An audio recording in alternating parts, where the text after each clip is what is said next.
What we do with Man and Nature, we fight poverty. Because just to give you an example, in Madagascar, the Malagasy rosy periwinkle is treating cancer.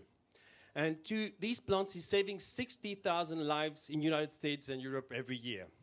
The women collecting the roots of these plants for the industry are making less than $1.50 a day. This doesn't make any sense to me. What we do with Man and Nature, we get involved on the field to fight poverty because this is how we're going to achieve the biodiversity conservation. Man and Nature is just a tool.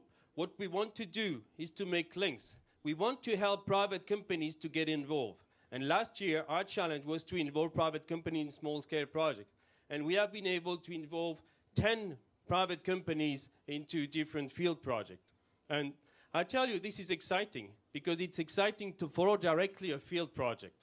So what we want to do with Man and Nature is bring the companies using the natural ingredients to do better sourcing of their active ingredients. We want to have more sustainability, and we also want to have more ethic into the sourcing of the natural ingredients. And we also want to support more these local NGOs, because they are the ones who are going to make the difference.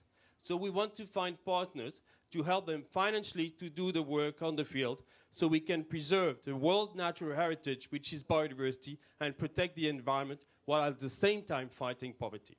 Thank you very much. Thank you. Olivier, thank you for your presentation and for the incredible work that Man and Nature is doing.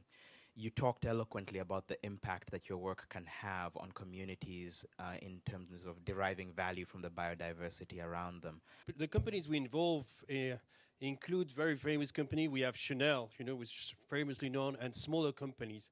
And when I talk to them, I don't say I love animals. I'm a biologist from training, but we're talking about keeping the capital of your company, of the future of the ingredients you are going to look for, will it be drugs or cosmetic. So that's what we're saying to them. And then fair trade is not enough. If you pay the right price for a product, it's not enough. Coffee is worth nothing in Africa. When you pay 20% more than nothing, it's still not much. So we need to have an investment of these companies on the field, and that's what we do to them, have them to follow up the project. And I tell you, you see their staff is motivated through all this. So these companies find a return, which is keeping the potential of developing new product and also the motivation of their staff, But they need to invest. Some company, it's not possible anymore that you don't know where the products you're using are coming from. And when you go on the field, you see how it's done, and you see the local communities, and then you make the link, and then everybody's happy, to get involved. Thank you. I think overall, I think you're onto something in the sense of the market for the future, and I think it's an exciting space.